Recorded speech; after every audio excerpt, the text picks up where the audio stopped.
ప్రతి సమస్యకు పరిష్కారం ఈగలై ఛానల్. నమస్కారం, ఈగలై ఛానల్కి స్వాగతం.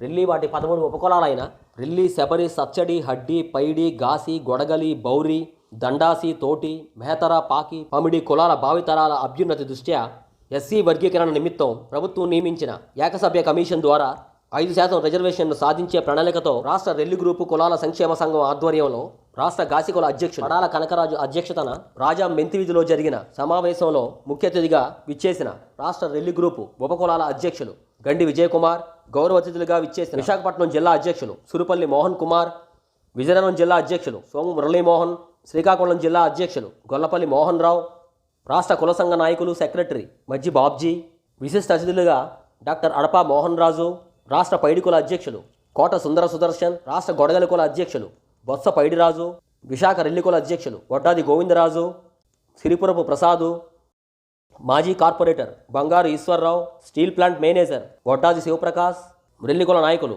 బంగారు ఈశ్వర్రావు, రెల్లికుల మహిళా నాయకురాలు ఏఎస్ఐ బౌరిశెట్టి అనురాధ, రెల్లికుల నాయకులు ఎర్రంశెట్టి శ్రీనివాస్, కంకిపాడు వడ్డాది శ్రీను, మాడుగుల భాస్కర్రావు, కోటబొమ్మాలి కె మురళి, బొత్స గణేష్ మాస్టారు, విజయవాడ బొర్రా శ్రీను, గొర్రె మోహన్ రావు, బొత్స సన్యాసమ్మ, బొత్స రమణ, బొత్స కళ్యాణి, సింహాచలం బన్ను, ఇషాకు, అనిల్ కుమార్, పి చందర్రావు, ఎన్ రవి తదితర పెద్దలను పూలబొక్కెలతో ఆహ్వానించారు. తొలుత అంబేద్కర్ చిత్రపటానికి పూలమాల వేసి ఘనంగా నివాళులర్పించారు. జోహార్ బాబా సాహెబ్ అంబేద్కర్, జోహార్ జోహార్. ప్రపంచ మేధావికి జోహార్ జోహార్. ప్రపంచ మేధావికి జోహార్ జోహార్. భారత రాజ్యాంగ నిర్మాతకి జోహార్ జోహార్. జోహార్ బాబా సాహెబ్ అంబేద్కర్, జోహార్ జోహార్. రెల్లి ఐక్యత వర్ధిల్లాలి వర్ధిల్లాలి. రెల్లి ఐక్యత వర్ధిల్లాలి వర్ధిల్లాలి. రెల్లిపై పర్సెంట్ రిజర్వేషన్ ఇవ్వాలి ఇవ్వాలి. తదుపరి హాజరైన పెద్దలు సభలో మాట్లాడుతూ రెల్లి కులస్తులు అన్ని విధాలుగా వెనుకబడి ఉన్నారని, ప్రభుత్వం ఇచ్చిన అనేక రాయితీలను పొందలేని దీనస్థితిలో ఉన్నారని, రాజ్యాంగంలో డాక్టర్ బిఆర్ అంబేద్కర్ ఇచ్చిన హక్కులను కోల్పోతున్నారని, రెల్లి కులానికి నేటి వరకు ఏ ఒక్క నాయకుడు మద్దతునివ్వలేదని, మాల మాదిగలు అభివృద్ధి చెందే విధంగా రెల్లి కులస్తులు అభివృద్ధి చెందడం లేదని, రెల్లి కులస్తులు అభివృద్ధి చెందాలంటే ప్రతి ఒక్కరూ చదువుకోవాలని, 13 ఉపకులాలు కలసికట్టుగా ఐకమత్యంతో పోరాడిదనే అనుకున్నది సాధించగలమని, 2002-2004లో వర్గీకరణ రెల్లి కులస్తులకు అనుకూలంగా జరగలేదని, ఇచ్చిన 5% రిజర్వేషన్లలో రెల్లీలలో చదువుకున్న మహిళలు లేకపోవడం వలన ఆ మొత్తం శాతం మాదిగలకు ఆపాదించడం వలన మాదిగలు లాభపడి రెల్లి కులస్తులు నష్టపోయారని, కనుక ఆ మొత్తం 5% రిజర్వేషన్ను కేవలం రెల్లీలు మాత్రమే పొందేటట్లు 68 జీవోను మార్పు చేయాలని, రెల్లి కులస్తులు అభివృద్ధి చెందకుండా వారు వారి కుల వృత్తులలో మగ్గిపోయి శాశ్వతంగా ఆ నీచమైన వృత్తులలోనే కూరుకుపోయే విధంగా కొన్ని అరాచక శక్తులు 5% రిజర్వేషన్ను రాకుండా అడ్డుకుంటున్నాయని, మనం మన జాతికి ఏం చేశామన్నది ముఖ్యమని, మనం మన జాతి కోసం అందరి కోసం ఐకమత్యంగా కలిసి రెల్లి జాతిని అభివృద్ధి చేయాలని, కనుక రాజీవ్ రంజన్ మిశ్రాకు రిప్రజెంటేషన్ ఇచ్చేటప్పుడు నాటి రెల్లి కులస్తుల స్థితిగతులను, నేటి ప్రస్తుత పరిస్థితులను సవివరంగా వివరించి నేడు రెల్లి కులస్తుల జనాభా ఎంత శాతం ఉందో ఆ కమిషన్కు తెలియజేయాలని, అంతేకాకుండా ఆర్టికల్ 341(2) మరియు ఆర్టికల్ 15(16) ప్రకారం సుప్రీంకోర్టు ఇచ్చిన తీర్పును అనుసరించి రెల్లి కులస్తుల వెనుకబాటుతనాన్ని, వారి జీవన విధానాన్ని, వారి ఆర్థిక స్థితిగతులను లోతుగా పరిశీలించి వారి భావితరాల భవిష్యత్తుకు బంగారు బాట వేసే విధంగా 5% రిజర్వేషన్ను కల్పించే విధంగా తగు న్యాయం చేయవలసిందిగా రాజీవ్ రంజన్ మిశ్రా కమిషన్ను కోరారు. మనకే అవసరం అది కులగణన. ఇప్పుడు మాల సోదరులు కానీ మాదిగ సోదరులు కానీ అవసరం లేదు. ఎందుకంటే వాళ్ళు కడగకుండా 40 లక్షలు 36 లక్షలు ఉంది మొదటి నుండి అలాగ వచ్చేస్తుంది. కాబట్టి వాళ్ళకి అడగకుండానే వర్గీకరణ చేసినప్పుడు వాళ్ళ వాటా వాళ్ళు ఇచ్చేస్తారు. మళ్ళీ మనకి దాన్ని పెంచుకోవడానికి సాధించుకోవాల్సిన ఆవశ్యకత 30 ఆగస్టు 1వ తారీఖు నుండి మనం చేసిన పనులు చేస్తూనే ఉన్నాం. ప్రతి ఒక్క ఎమ్మెల్యేకి, ఎంపీకి, ఎమ్మెల్యే మినిస్టర్లు అందరూ కూడా మన ఆధ్వర్యంలో మీ అందరికీ చెప్పి చేయడం మీరు చూస్తుంటారు అనుకుంటున్నాం. మేము చేస్తూనే ఉన్నాం. మన వాళ్ళు అనైక్యత, తెలివి తక్కువ తనాన్ని మనం దృష్టిలో పెట్టుకొని వాళ్ళందరినీ విడిచిపెట్టేస్తే ఈ టైంలో మోసపోతారు అని చెప్పి ఉద్దేశంతో మీరు అపైనా అక్కడక్కడ మీటింగ్లు పెట్టి వాట్సాప్లో పెట్టి మేము పెడుతున్నాము. ఆ మినిస్ట్రీ ఈ మినిస్ట్రీ ముందు ప్రోటోకాల్ పాటించాలి. ఈ సందర్భంగా రాష్ట్ర రెల్లి ఉపకులాల సంక్షేమ సంఘం అధ్యక్షులు గండి విజయకుమార్ మీడియాతో మాట్లాడుతూ ఆగస్టు 1వ తారీఖు నాడు సుప్రీంకోర్టు ఇచ్చిన తీర్పు ప్రకారం ఎస్సీ వర్గీకరణలోని ఈ రెల్లి గ్రూప్ కులాలకి 5% రిజర్వేషన్ ఇవ్వాలని చెప్పేసి అందరూ ఉత్తరాంధ్రలో ఉన్న ఎమ్మెల్యేలకి, ఎంపీలకి అందరికీ రిప్రజెంటేషన్ ఇవ్వడం జరిగింది. తర్వాత ఎస్పెషలీ ప్రత్యేకించి కులగణన లేదు కాబట్టి ప్రైవేట్ కులగణన చేయడం జరిగింది. ఇప్పుడు ప్రస్తుతం చేస్తున్నాం. ప్రత్యేకించి ఉత్తరాంధ్రలోని ఎస్సీ నియోజకవర్గ రాజంలోని మెంతిపేట రెల్లి వీధిలోని సమావేశం ఏర్పాటు చేసి ఈ తీర్మానం చేయడం జరిగింది. తీర్మానాలు ఏంటంటే, ఒకటి, ఎస్సీ వర్గీకరణలోని ఈ రెల్లి ఉపకులాలకు 5% రిజర్వేషన్ ఇవ్వాలని, తర్వాత ప్రతి ఒక్క district social welfare officer deputy డైరెక్టర్స్కి బిఫోర్గా కమిషన్ వచ్చే ముందు బిఫోర్గా వాళ్ళ దాకా మెటీరియల్ సెన్సస్ అవ్వచ్చు, ఏదైనా వెనుకబడతానం అయితే తెలియజేయడానికి ప్రత్యేకించి ఒక అర్హత ఇచ్చారు. కాబట్టి ఆ అర్హతల్ని వాళ్ళ రూపంలో తీసుకెళ్ళడానికి ఈ 5 జిల్లాల్లో ఉన్నటువంటి పెద్దలతో సమావేశం జరిగింది. ఈ సమావేశంలోని ప్రతి జిల్లా నుండి ఒక్కొక్క ప్రతినిధులు ఎన్నుకొని ఎస్సీ వర్గీకరణలో రాబో కాలంలోని ఎస్సీ వర్గీకరణ ఏకసభ్య కమిషన్ మిశ్రా గారు వచ్చేటప్పుడు దాంతో ఫాలో అయ్యి మాకు అవకాశం ఇస్తూ ఆయనతో ఫాలో అయ్యి మనం వెళ్ళే వీధుల్ని మన వెనుకబాటుతనాన్ని, మన రిజర్వేషన్ని పెంచుకోవడానికి వెనుకబాటుతనం చూపెడుతూ 5% ఏ విధంగా ఎందుకు ఇవ్వాలనేసి కొన్ని మెటీరియల్ తోటి ఆయనకి సబ్మిట్ చేయడానికి ఈరోజు సమావేశం తీర్మానం చేయడం జరిగింది. చాలామంది పెద్దలు కూడా దీన్ని అంగీకరించారు. వైజాగ్లో మొట్టమొదట 23 జిల్లాల్లో కాకుండానే 5 జిల్లాల్లోని యుద్ధ ప్రాతిపదికన ఈ రాబో రెండు నెలల కాలంలోని మేము తయారు చేసి కమిషన్ ముందు పెట్టడానికి, మనం వెనుకబడదని చూపడానికి, అధిక శాతం మనం ఏ విధంగా 5% కోరుతున్నామో ఆ శాతాన్ని పెంచుకోవడానికి వర్గీకరణలోని, తర్వాత ఏబీసీ ఉంచాలని చెప్పేసి డిమాండ్ తోటి ఏబీసీ ఉంచాలి. డి అనేది అప్పుడు వర్గీకరణలోని డి అనేది ఆది ఆంధ్రలో వాళ్ళు తెలంగాణకి వెళ్ళిపోయారు.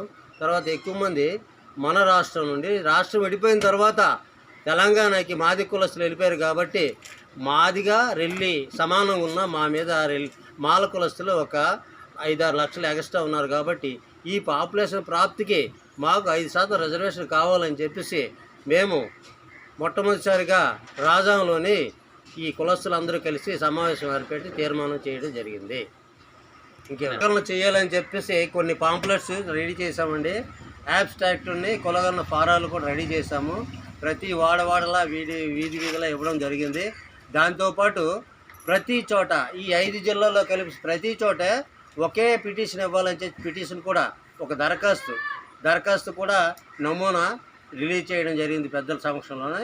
వాళ్ళు వచ్చేటప్పుడు ప్రతి వాడవాడలా వాళ్ళ తాలూకు స్థితిగతులు ఏ రోజు వస్తారో ఆ రోజు బిఫోర్గా మాకు తెలియజేసేటట్టు, తర్వాత ముఖ్యంగా ఈ డీడీల్ని, తర్వాత సోషల్ వెల్ఫేర్ ఆఫీసర్లు ఎవరు కూడా మాకు వ్యతిరేకమైనటువంటి, అంటే వ్యతిరేకం కాదు, మా సోదరులు అయినటువంటి మాల సోదరులు కానీ మాదిగ సోదరులు కానీ లేకుండా ఉండేటట్టు ఆ టీంతో తిరిగేటప్పుడు మాకు కూడా అవకాశం ఇస్తే మేము కూడా మా వెనుకబడతాన్ని చూపెడతామని చెప్పి తెలియజేస్తాం. తదుపరి విజయనగరం జిల్లా రెల్లి ఉపకులాల సంక్షేమ సంఘం అధ్యక్షులు సోము మురళీమోహన్ మాట్లాడుతూ 77 సంవత్సరాలు అవుతుంది స్వాతంత్రం వచ్చి. మా రెల్లి వాడు ఉపకులాలు అనేది 14 కులాలు 13 కులాలు ఉన్నాం. రెల్లి, సబరి, సచ్చడి, హడ్డి, పైడి, గాసి, గొడగలి అట్లాగ ఉన్నాం.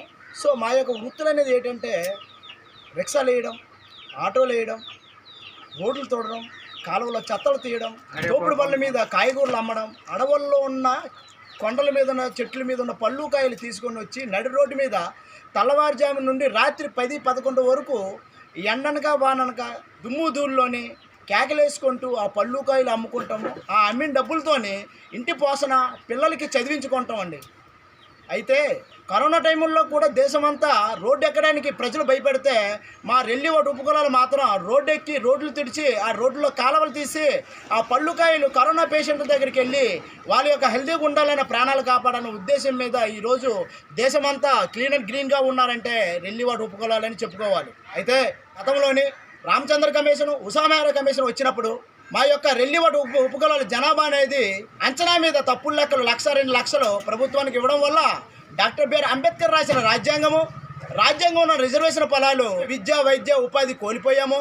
దానివల్ల చాలామంది కుటుంబాలు వయోపరిమితి పెరిగిపోయి రోడ్డును బారిన పడ్డారు. అయితే స్టేట్ బైఫర్కేషన్ అయిన తర్వాత మా జనాభా అనేది 25 లక్షల పైబడి ఉన్నాం. ఓన్లీ విజయనగరం జిల్లాలోనే 75,000 జనాభా ఉన్నాం. విశాఖపట్నం జిల్లాలో 80,000 జనాభా ఉన్నాం. శ్రీకాకుళంలోనే 75,000 జనాలు ఉన్నాం. అయితే మన్యం జిల్లాలో 30,000 జనాలు ఉన్నాం. ఈ విధంగా మన ఆంధ్రప్రదేశ్లోని 25 లక్షల పైబడి ఉంటే మాకనేది జనాభా లేదని చెప్పడం అనేది ప్రభుత్వం చాలా అన్యాయం. దయచేసి ధర్మాసనం, సుప్రీంకోర్టు, డివై చంద్రచూడ్ ఆయన అంబేద్కర్ రాసిన రాజ్యాంగంలో ఉన్న రిజర్వేషన్ పొలాలు అనేది అణగారిన కులాలు, వెనకబడిన తరగతులు, అంటరాని వాళ్ళు, ఎస్సీలోని రెల్లివాటు ఉపకులాలు ఉండడం అనేది ఆయన న్యాయమూర్తి డివై చంద్రచూడ్ చెప్పడం జరిగింది. వాళ్ళకి రిజర్వేషన్ చేయాలని ప్రకటించడం జరిగింది. అయితే మన భారతదేశ ప్రధానైన గౌరవనీయులైన శ్రీ నరేంద్ర మోడీ గారు, ఆంధ్రప్రదేశ్ గౌరవనీయులైన శ్రీ నారా చంద్రబాబు నాయుడు గారు, అయ్యా మా రెల్లివాటు ఉపకులాల భావితరాల పిల్లలు జీవితాలు బాగుండాలంటే మాకి 5% రిజర్వేషను ధర్మాసనం చెప్పినట్లు ఇవ్వాలని మేము అడుగుతున్నాం. అంతేకాక ఎమ్మెల్యేలు, ఎంపీలు, మినిస్టర్లు, ఎమ్మెల్సీలు కూడా మాకు రిజర్వేషన్ కల్పించాలని, ఐఏఎస్, ఐపీఎస్లో కూడా గ్రూప్ 1, గ్రూప్ 2 కూడా మాకు రిజర్వేషన్ ప్రకటించాలని, ఆంధ్రప్రదేశ్లోని అన్ని జాతులు కూడా కార్పొరేషన్ చైర్మన్గా ప్రకటించారు కానీ రెల్లి చైర్మన్కి ఎందుకు ప్రకటించలేదని మేము ఈ సభాముఖంగా మీకు ప్రశ్నిస్తున్నాం. దయచేసి అయ్యా, ఆంధ్రప్రదేశ్లో రెల్లివాటు ఉపకులాలందరూ కేంద్ర ప్రభుత్వాన్ని, రాష్ట్ర ప్రభుత్వాన్ని మేము రుణపడి ఉంటాం. మా భావితరాల పిల్లల జీవితాలు బాగుండాలంటే మాకు 5% రిజర్వేషన్ ఇవ్వాలని కోరుకుంటూ, మరి రాజీవ్ రంజీ మిశ్రా అనే ఒక ఐఏఎస్ ఆఫీసర్ని మీరు కమిటీలోని ఏకసభ కమిటీగా వేశారు. 60 రోజుల్లోనే జనాభా అనేది ప్రాతినిధ్యం సాంఘిక సంక్షేమ శాఖ డీడీల ద్వారా ఇన్ఫర్మేషన్ తీసుకొని ప్రభుత్వానికి ఇస్తానని చెప్పడం జరిగింది. కాబట్టి ప్రతి ఒక్క డీడీకి ఆంధ్రప్రదేశ్లో ప్రతి జిల్లా డీడీ దగ్గరికి వెళ్ళి మా యొక్క జనాభా అనేది మేము ఇవ్వడం జరుగుతుంది. కాబట్టి ఆ కమిషన్ వచ్చినప్పుడు కూడా ప్రతి డీడీ జిల్లాలో డీడీ కూడా ఆ ఏరియా జిల్లాలో ఉన్న అధికారుల ప్రెసిడెంట్లకి, ఆ అధికారులకి పిలిపించి మా జనాభా అనేది రెల్లివాటు ఉపకులాలు వృత్తులు అనేది ఏ వృత్తులు చేస్తారో మేము దగ్గరుండి షూట్ చేసి చూపిస్తాము. దయచేసి మానవ దృక్పథం ప్రకారము మా యొక్క రెల్లివాటు ఉపకులాలు మాత్రం 5% ఇవ్వాల్సిందిగా మేము కోరుకుంటూ సెలవు తీసుకుంటాం. శ్రీకాకుళం జిల్లా రెల్లి ఉపకులాల సంక్షేమ సంఘం అధ్యక్షులు గొల్లపల్లి మోహన్ రావు మాట్లాడుతూ, రెల్లీలు మాలమాదిగ సోదరుల వలె వాళ్ళకు వచ్చినటువంటి రాయితీలు కానీ, వాళ్ళకు వచ్చినటువంటి సోర్సెస్ కానీ తెలుసుకోలేకపోవడానికి కారణం ఏంటంటే విద్య. ఆ విద్యలో మేము చాలా వెనుకబడి ఉన్నాం. ఆ విద్యలో వెనుకబడి ఉండడం వల్ల వచ్చినటువంటి రాయితీలు మాకు తెలియడం లేదు. తెలియకపోవడం వల్ల మాకు ఇంతేలా అనే ఇంతవరకు మేము ఉండిపోయాం. ఈరోజు సుప్రీంకోర్టు ఇచ్చినటువంటి ఆ యొక్క మహోన్నతమైనటువంటి జడ్జిమెంట్ ఆ తీర్మానం ప్రకారము మా రెల్లి సోదరులకి, రెల్లి అంటే ఒక రెల్లి కాదండి, రెల్లి ఉపకులాలు కూడా ఉన్నాయి. రెల్లి, హడ్డి, గాసి, పాకి, చచ్చడి, చాచండి, సబరి, తోటి, గొడగల, దండసి, పైడి, పాను, దొమ్ము, దొంబరు, ఇలాగా 13 కులాలు 14 కులాలు కలిగి ఉన్నటువంటి రెల్లీల యొక్క సెన్సెస్ కావాలి. రెల్లీల యొక్క సెన్సెస్ కావాలంటే కులగణన జరగాలి. కులగణన జరిగిన నాడే ఈ యొక్క మేము 5% అయితే అడుగుతున్నాం కానీ ఈ కులగణన జరిగితే కేవలం మాకు 7% కూడా రిజర్వేషన్ అవసరం పడుతుంది, ఇవ్వాల్సిన అవసరం ఉంటుంది. ఆ విధంగా ఈ జనాభా చూపించాలి. ఈ జనాభా ప్రాతిపదికగా ఏనాడైతే మాకు ఇస్తుందో అన్ని రంగాల్లో మేము అభివృద్ధి చెందుతాము. మాకు వచ్చినటువంటి వాటా విధానంలో మేము డెవలప్ అవుతాము. ప్రభుత్వం వారు ప్రత్యేకంగా సర్వే చేసిన గుణగణన, లేకపోతే మేము ప్రైవేట్గా సర్వే చేస్తున్నాం, ఆధార్ కార్డులు సేకరణ చేస్తున్నాం. ఒక కులగణన చేపట్టి మా యొక్క జనాభాను ప్రభుత్వం దృష్టిలో పెడతామని మనం చేస్తున్నాం.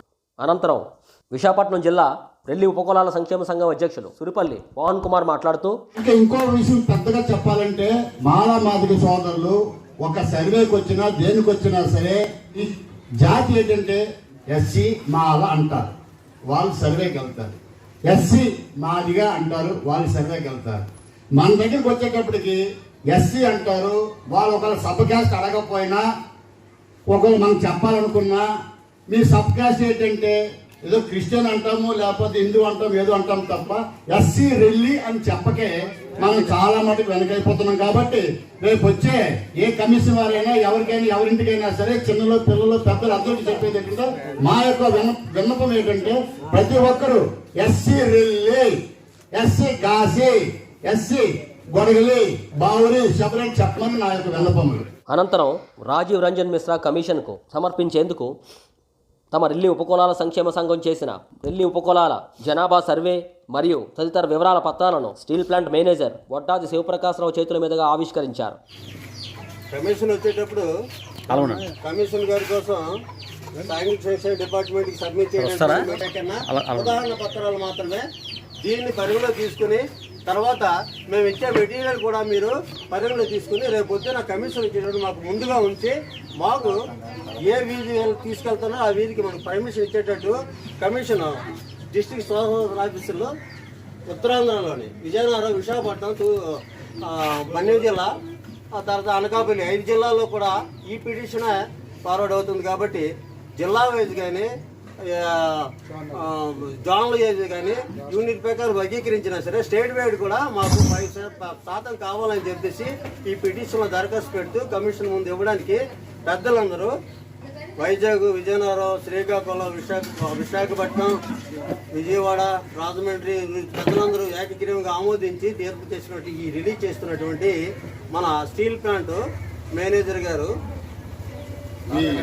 ప్రకాష్ రావు గారి ఆధ్వర్యంలో ఇది రిలీజ్ చేస్తున్నామని చెప్పేసి తెలియజేస్తున్నాము.